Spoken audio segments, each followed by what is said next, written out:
Chez les impérialistes, ils ont une vision du monde que je m'en vais vous expliquer.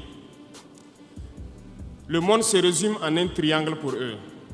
Vous verrez le triangle dans la plupart de leurs insignes. Peut-être que vous ne comprenez pas, mais le monde se résume en un triangle.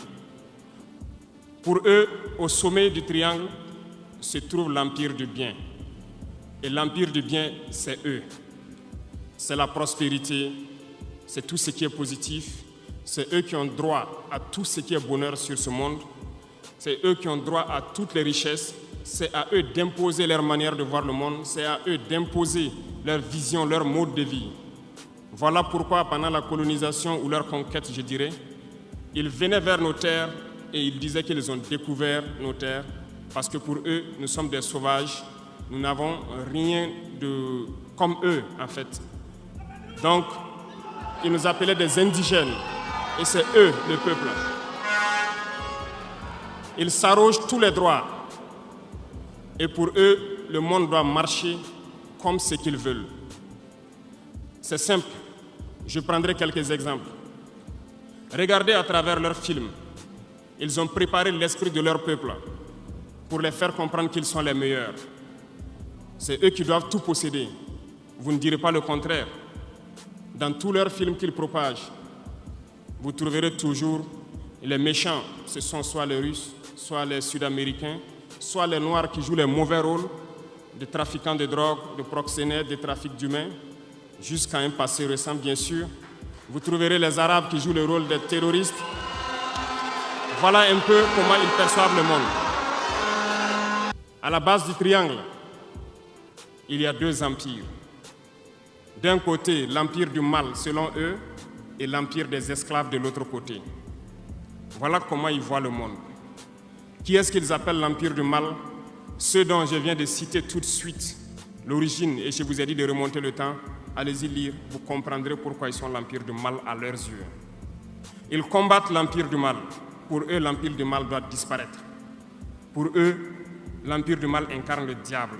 Ils communiquent et ils le font comprendre à leur peuple ainsi. Voilà pourquoi après la Seconde Guerre mondiale, dans les années 80, je prendrai le cas de la Russie, où tous les stratagèmes ont été mis en œuvre pour l'effondrer avec le président Gorbatchev. Aux États-Unis, c'est le président Ronald Reagan qui était à la manœuvre. 3 stratagèmes principaux ont retenu notre attention. Ils sont allés donc au niveau de l'Arabie Saoudite les demander de baisser le prix du pétrole de 35 $ à 7 $ pour faire écrouler l'économie russe.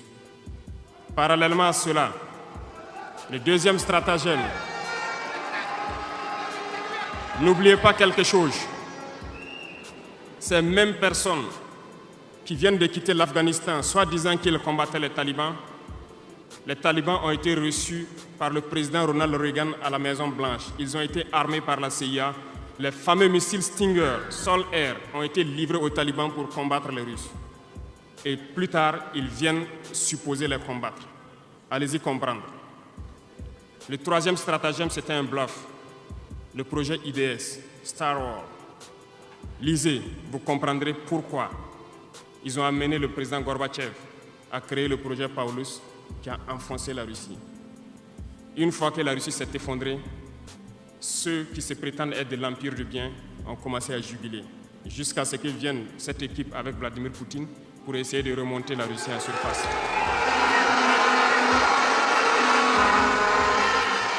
L'empire du mal. L'empire du mal, selon eux, a beaucoup souffert. Regardez l'Iran aujourd'hui, toutes les sanctions possibles. Regardez comment ils qualifient certains peuples. Par la communication, ils peuvent arriver à vous amener à faire détester un peuple ou à aimer un peuple. Ils sont très forts dans la communication et ils passent par tous les canaux possibles. Regardez les guerres qui sévissent. Ils ont tout inventé pour leur propre intérêt. Et enfin, l'empire des esclaves, selon eux, c'est l'Afrique et certains peuples d'Amérique du Sud.